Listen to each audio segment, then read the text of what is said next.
सोचिए, एक रंग जो कभी गुलामी और जबरदस्ती का प्रतीक था, आज वही रंग फैशन और आजादी का सिंबल बन गया है। ये कैसे हुआ? नील के इस अनोखे सफर को चलिए आज हम समझते हैं। तो कहानी शुरू करते हैं आज से, बिल्कुल अभी से। National institute of fashion technology की इन शानदार तस्वीरों के साथ। जरा देखिए, नील के रंग में रंगे ये मॉडर्न कपड़े कितने वाइब्रेंट, कितने खूबसूरत लग रहे हैं, है ना? और रुकिए, बात सिर्फ कपड़ों की नहीं है। नील की क्रिएटिविटी की कोई सीमा नहीं है। देखिए, लेदर यानी चमड़े पर भी इसका कितना अनोखा इस्तेमाल हुआ है। ये खूबसूरत बैग वाकई कमाल का उदाहरण है। ये जितनी भी तस्वीरें हम देख रहे हैं, ये अप्रैल 2017 में हुए पूरे हफ्ते चलने वाले जश्न की हैं। मतलब वर्कशॉप्स हुई, एग्जीबिशंस लगीं, फैशन शो हुए और इन सब के जरिए नील के इस नए ताज़े रंग को दुनिया के सामने रखा गया। लेकिन ये सिर्फ एक फैशन इवेंट नहीं था, बिल्कुल नहीं। ये सब कुछ एक बहुत बड़े समारोह का हिस्सा था। ये सेलिब्रेशन था चंपारण सत्याग्रह के 100 साल पूरे होने का। अब सवाल यही उठता है ना, कि एक मॉडर्न फैशन इंस्टीट्यूट 100 साल पुराने किसी किसान आंदोलन को क्यों याद करेगा? क्या कनेक्शन है?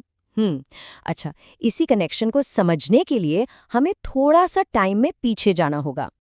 तो चलिए चलते हैं 100 साल पीछे, साल 1917, जगह चंपारण, और समझते हैं उस कहानी को जिसने भारत के इतिहास की दिशा ही बदल दी।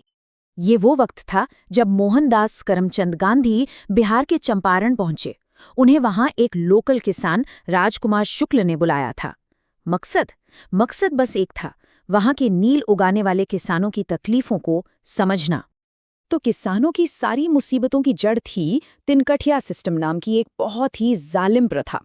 इसमें होता यह था कि किसानों को अपनी ही जमीन के, वो भी सबसे उपजाऊ 3/20 हिस्से पर जबरदस्ती नील उगाना पड़ता था।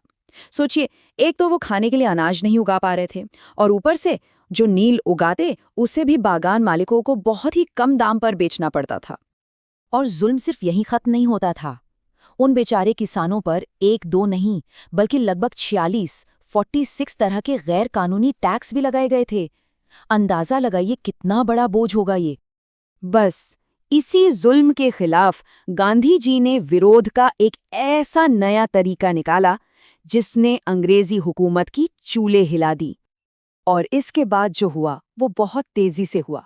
10 अप्रैल को गांधी जी बिहार पहुंचे और सिर्फ 5 दिन में 15 अप्रैल तक उन्होंने किसानों से मिलना, उनकी बातें सुनना शुरू कर दिया। ब्रिटिश सरकार को ये पसंद नहीं आया। उन्होंने गांधी जी को इलाका छोड़ने का नोटिस थमा दिया, पर गांधी जी ने शांति से उस ऑर्डर को मानने से इनकार कर दिया।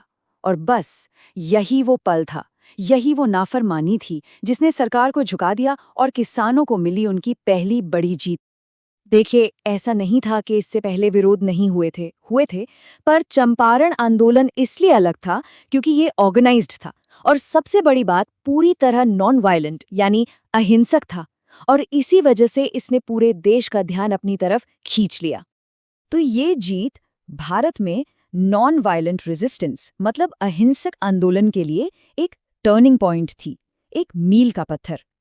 इसने ये साबित कर दिया कि बड़ी से बड़ी लड़ाई भी बिना हथियार उठाए जीती जा सकती है।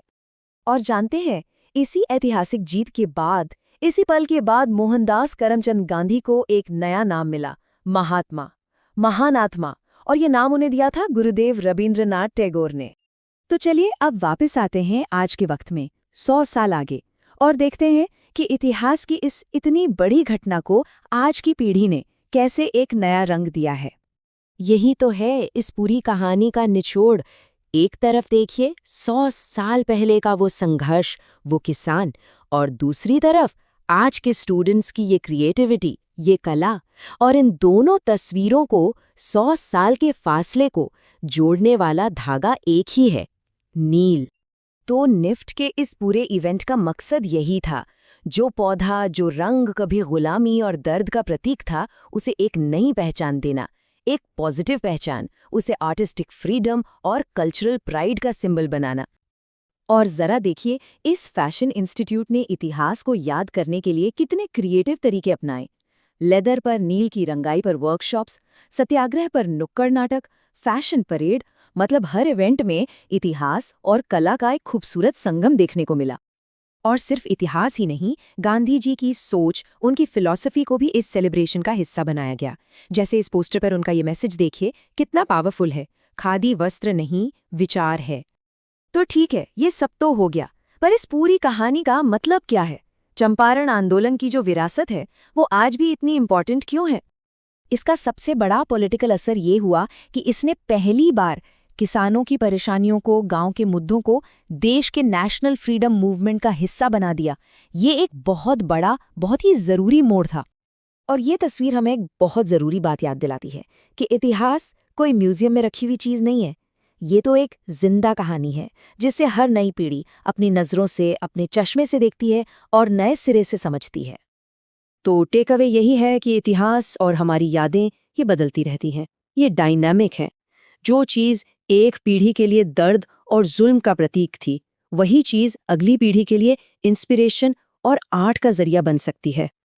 और बस यही बात हमें एक बड़े सवाल के पास लाकर छोड़ देती है कि हमारे अतीत में, हमारी अपनी हिस्ट्री में ऐसी और कौन-कौन सी कहानियां हैं जो आज एक नया रंग, एक नया मतलब दिए जाने का इंतजार कर रही हैं।